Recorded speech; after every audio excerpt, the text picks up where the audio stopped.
এরপরে জুইউ যখন তার বাড়ির ভিতরে প্রবেশ করে তখন তার মায়ের কথা মনে পড়ে, যেটাতে সে যখন তার রুমে আসে তখন সে দেখতে পায় যে 18 বছর আগে যেমনভাবে তার মা এখানে পড়েছিল এখনো এইভাবেই তার মা পড়ে আছে। তখন জুইউ তার মায়ের কাছে যায়।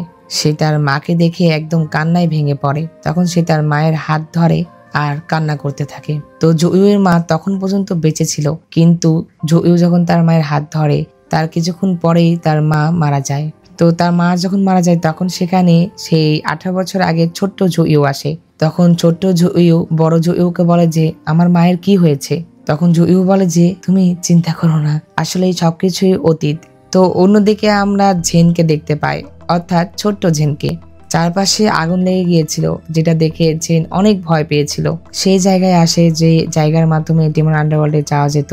তখন সেখানে ইনফ্যান্টার সেই আত্মার অবশিষ্টাংশ চলে আসে আর তখন সে জেনের ভিতরে ঢুকে পড়ে। আসলে এই সিনটা কিন্তু তোমরা ড্রামার শুরুর দিকেও দেখেছিলে। জেন যখন মিস্টেক ইনভেস্টিগেশন ব্যুরোতে ছিল তখন কিন্তু সে এই স্বপ্নটা দেখেছিল। তো তখন এর অর্থ আমরা বুঝতে পেরেছিলাম না, কিন্তু এখন আমরা বুঝতে পারছি যে আসলে এটা সেই লর্ড ইনফ্যান্ট ছিল।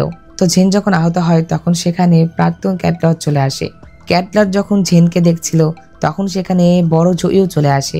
বড় জুইউকে আবার পেছন থেকে ছোট জুইউ দেখছিল। তো তখনই ক্যাটলর তার মানব রূপে চলে আসে, যেটাকে না জুইউ দেখছিল।